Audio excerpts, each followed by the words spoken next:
we'll begin our journey by relaxing ourselves with our breathing.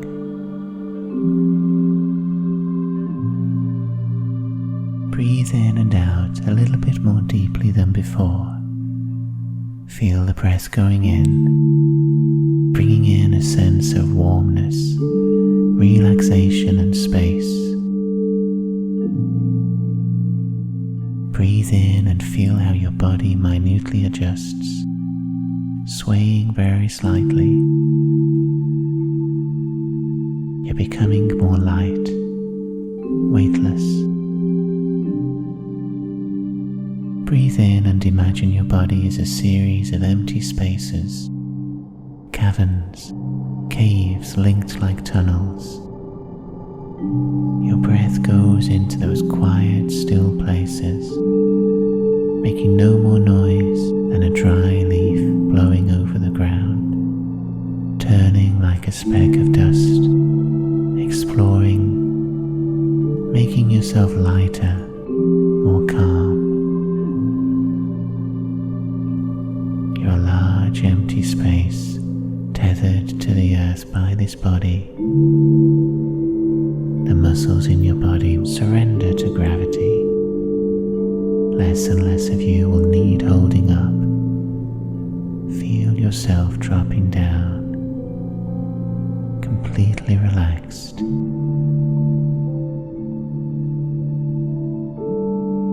We can leave our bodies here completely safe.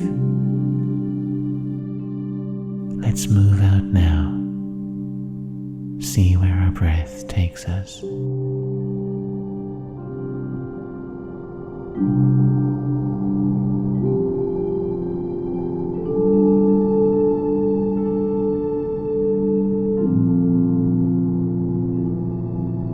You find you're standing on a wide grass plain under a clear sky at twilight, just as the sky goes that deep royal blue, where you begin to look for the first stars that might prick their way through.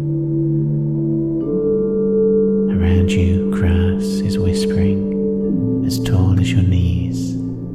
You're standing within a great flat crater, its rim miles away, savanna stretching as far as you can see. And over that distant rim, the moon has risen. It's pushing up, casting its yellow glow over the land. Walk towards that moon. The night is warm, quiet. As the first stars pierce the sky, you move forwards in a dream. Let the scene build around you.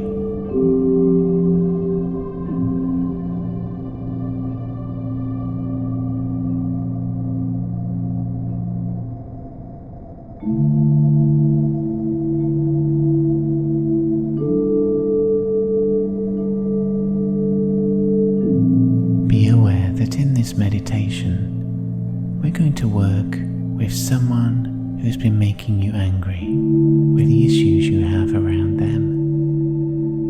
So while you're walking forwards, relaxed, taking everything in, decide who that is. Make a choice of who you can best use this meditation to work upon.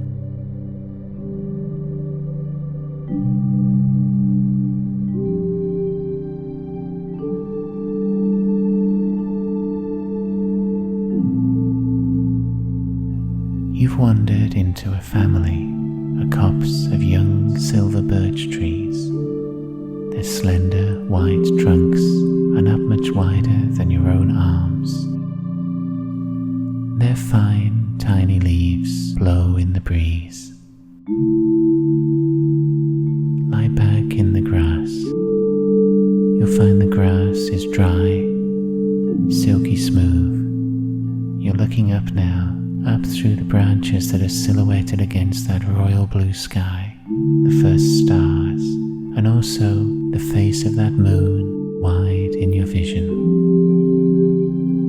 You can make out the lips of the moon's craters, its dusty plains, its shadows, thousands of miles away, but seeming close enough to touch.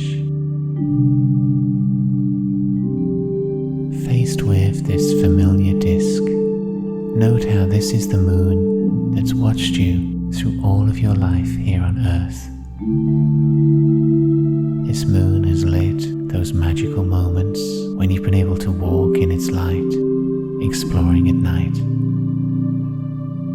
This moon has framed special times you've had with others, and even more special times alone. This same moon shone on you in childhood nights when the whole world seemed asleep except for the two of you. And through your long life, the moon's face has remained unchanged, constant. Take a few moments to examine this familiar face out in space while you're held in its glow. Think about some of the defining times that have made your relationship with the moon so dear.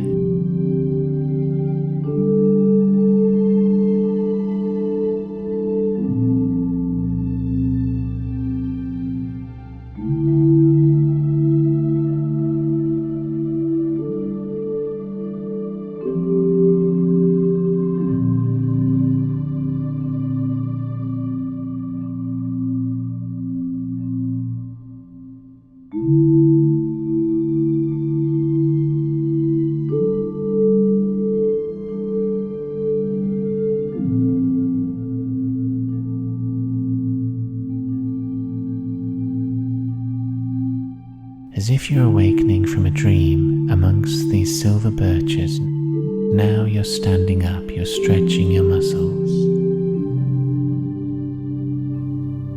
You sense that the night has advanced, and while you slept, tall stone walls have risen on either side. They form a wide corridor around you. These walls curve. They provide a pathway curving round to the right. The stones of this wall, as you can make them out in the moonlight, are old and worn. Far overhead, there's a slice of sky, the stars twinkling, the moon shining directly down to give you light. And in its glow, you'll be able to follow this corridor to weave between these tall, ancient walls. Let a strip of moonlight guide your way down here. Begin moving forwards. If you reach out your arms to either side, you touch those walls, feel the old stone. Your foot reports something. You stumble against something that you think must be a stone fallen from the wall. But if you reach down, and with your fingers cup to lift the dense and slippery weight up, you'll find in the moonlight it's an ice nugget, shining bright, water melting and dripping off your hands. Continue walking onwards, following this curve around to the right. Turn the smooth ice in your hand as it drips. As you hold this coldness, remember from a distance an encounter you've had with that person we're going to work with, the one that's made you angry. Summon the memory to mind. The memory of when that person made you angry. Don't be afraid of it. We are going to remain an observer. Instead of running off with the emotions, make the memory a scene upon a set, where you're center stage inside it, but you're also aware of the other players. As that memory comes to you and you make it into a set, note where it arose, how the encounter made you feel, what triggered the upsetting exchange. Note where the person is, and replay what happened.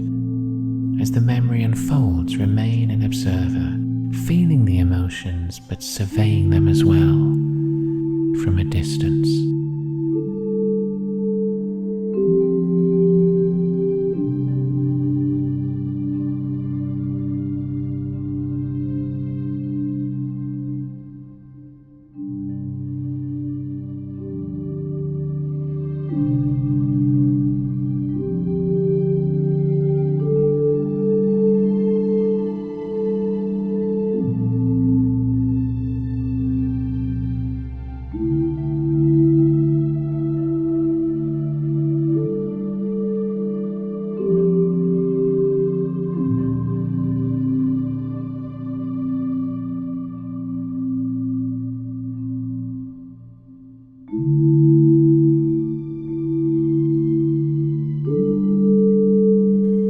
Ahead of you, these tall stone walls turn abruptly around to the left in a U-shape. And as you go round this U-turn, you'll notice there's a hole in the wall. There's a stone missing. Making this turn, thrust all your anger feelings down your arm, your hand into that nugget of ice. Push the feelings down to where it's coldest. Imagine the anger scene is frozen in there, rigid inside the block, and thrust that nugget into the wall hole. Don't stop walking, don't break stride, but ram that ice into the wall as far as it will go. Continue on your way, swinging round. Leave it behind you, that ice scene frozen in time.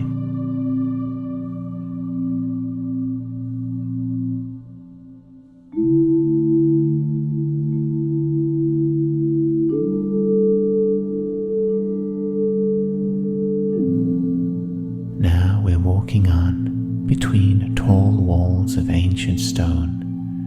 Now they're curving us round to the left, but the tops of the walls don't seem as distant as before. The slice of sky seems wider, nearer. Your feet know exactly where to go. Once again, you reach out to feel the stones bumping under your fingertips on either side.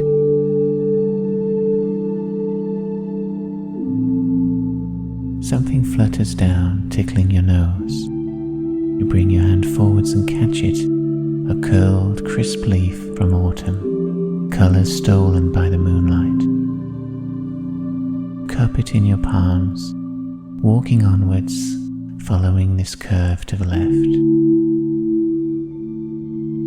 Holding this leaf, call once again to mind that same interaction with the person who's upset you. Feeling the very fine weight of that leaf in your hand, let's revisit the set of that memory again. Build it up as you carry on walking from your memory of what you saw, heard and felt at the time. And remain an observer. Let it unfold, but as it plays out, stay externalized from yourself. Be aware of where you are in the set, of what you are doing, but focus on the other person. Holding the leaf, consider why the other person acted as they did. What might they have been feeling before the scene happened to trigger them to act as they did?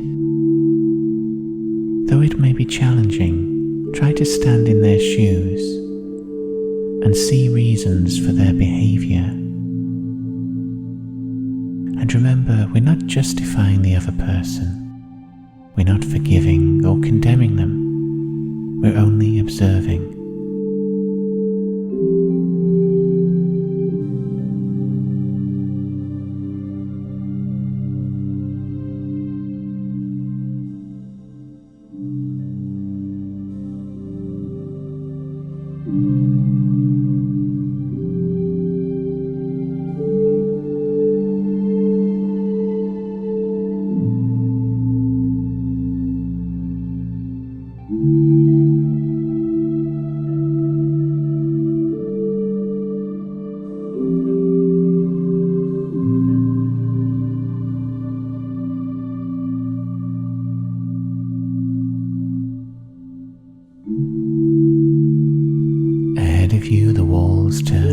sharp left, another U-turn. Of this scene you've made of the memory, as you walk forwards, once more let's stuff all the feelings about it down your arm and into that dry, crinkled leaf. And as you go round the corner of a sharp about turn, notice a crack in the stonework, and with your fingers, crumple and stuff the leaf into there. Push it deep into the crack without pausing your stride, and carry on round the corner, feeling how you left that memory behind.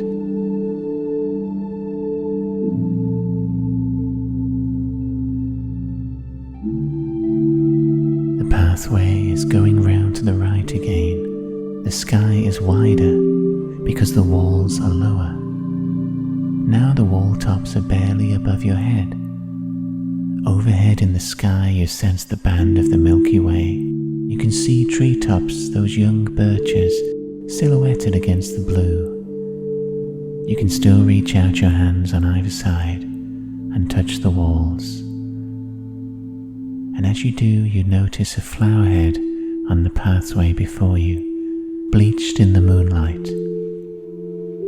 It's crushed. Someone has stood on that flower head. Pick it up, cradle it in your palms, and continue walking forwards in the curve. That flower is feather light on your palm.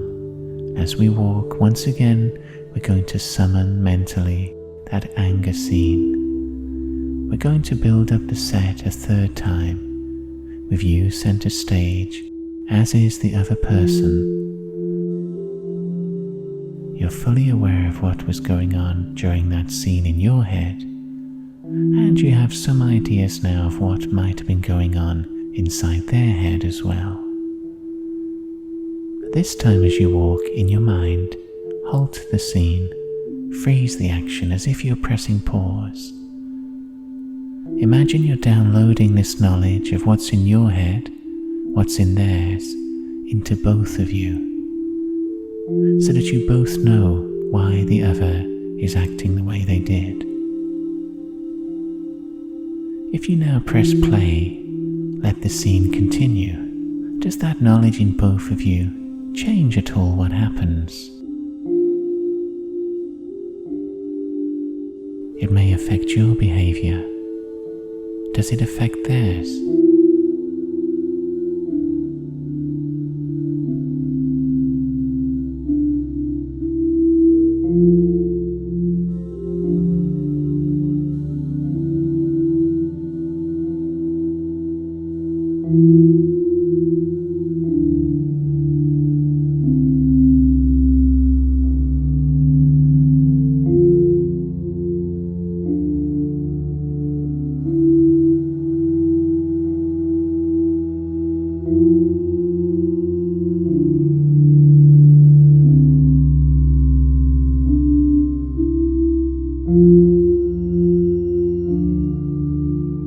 Ahead there is yet another sharp turn. This one goes round to the right. As we approach it, stuff the whole of that scene down the arm and into that flower. As you do that, you notice the flower head is alive again. It's intact and blooming. And as we sharp turn round to the right, you'll find a hole in the stonework, a little cave, and leave the flower in there.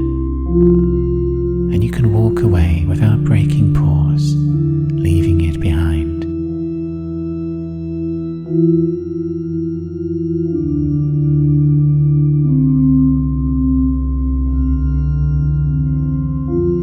Now the walls are waist high. Your hands can dance along the tops of them, over stones and dust, over the grass that's found purchase in the cracks. And beyond those short walls, beyond the silver birch, over the rim of the crater, there's silver blue along one side of the horizon, hints of gold, the day is gathering beyond the crater rim. The corridor you're walking through is a much tighter circle now, curving round to the left. You realize there are seeds all across the ground, and you scoop a few up in your hand as you walk.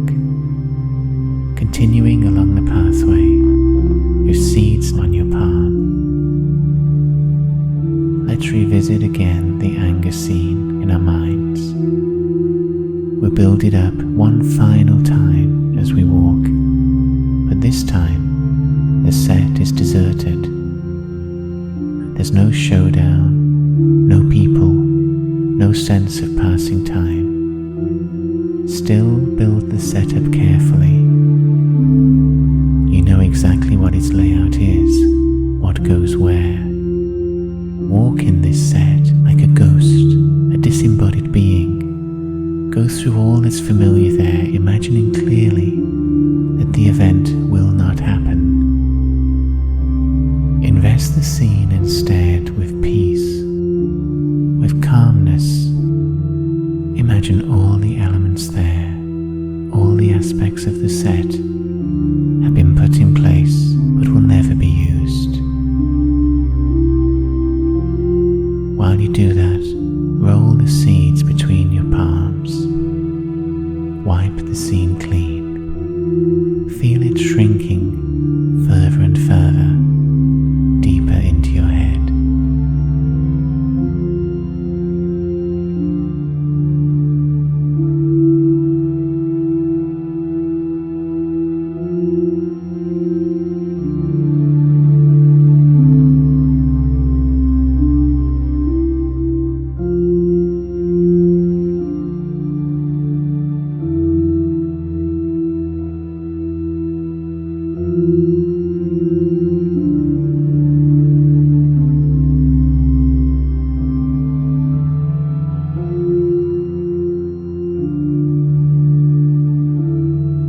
On either side of you now are ankle high.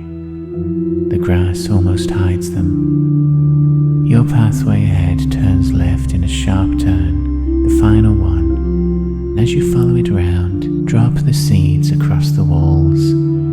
Let them fall and be blown away in the wind. Move round that arc as the light gathers, grows brighter, and the first golden ray of sun pushes up over the low horizon clouds on top of the crater rim. Heat strobes upwards. The sky shoots from blue to peach. You're dazzled by a line that turns into a growing disk of fire. Now the stone walls are completely gone. All that's left of this ancient labyrinth is a pathway you've trodden through tall grass. Ahead of you, there's a spiral coiling tighter, leading inwards. Step through the grass, following the spiral round. Each time you notice the sun, it will be a little higher, its circle more complete, its heat more noticeable. At the center of this spiral, there's a single tree, a tree that rises gracefully, with bark that peels like paper. Around it the ruins are gone, and the sun breaks free. The pink-orange sun rays warm all of your skin. Feel the rays going in deeper, sealing in all the work you've been doing in this labyrinth. Breathe in the golden light. Go towards this tree with its fine papery bark. Take a piece of that bark and pull it free, so it's like a strip of paper in your hands. As you turn it over, you'll find there's a word written on the back. It's a private word just for you. Let your mind provide it. A word to guide you going forwards.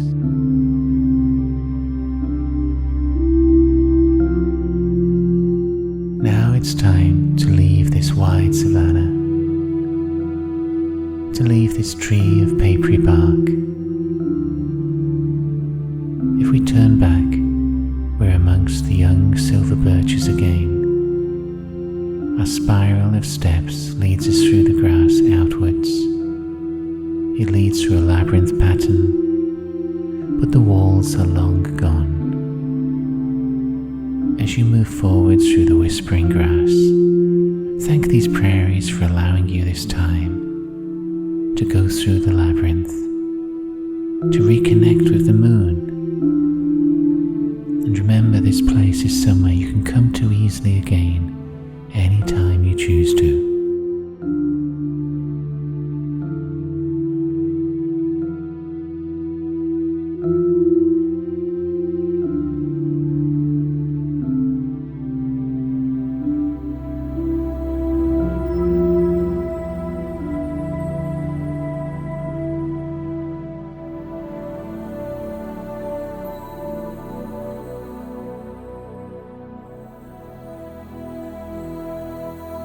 Say farewell in a way that feels natural to you.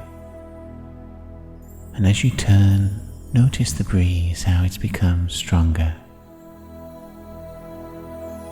You're as light as a feather, a leaf or a speck of dust, and this breeze moving over the prairies easily picks you up, turns you on your back, lifts us so that the idea of the green grass, this wide space, can go into the distance, recede back into your mind. Instead, we're carried gently, quickly, over the land to where we've left our bodies waiting, to where they're sitting or lying down. With your inner compass, go towards where you've left your body, through the rooftops and the ceilings. Find your body and position yourself just above it so we can breathe ourselves back inside. Breathe in a little more deeply than before so you can feel again how your body accommodates the breath. We'll breathe in and out and take our weight back inside our body.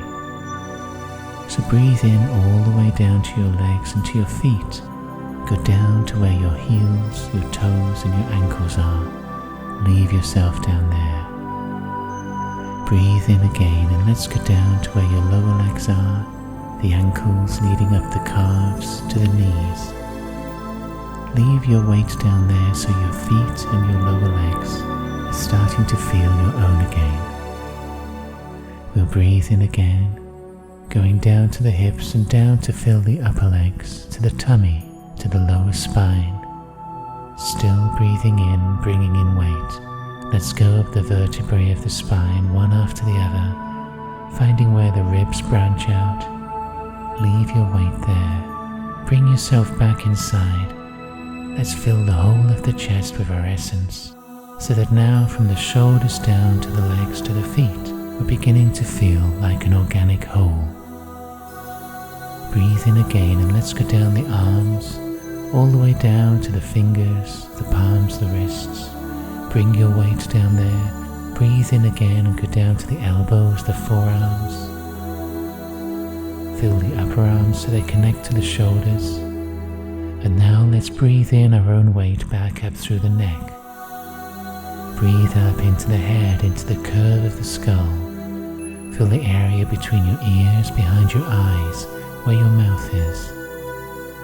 Bring the point of your things to sit back between the eyes where it normally lives. Try wiggling your fingers and toes. Check for any areas inside you that still feel empty or spacey. And when you feel all of you is back to the right weight, let's open up our eyes.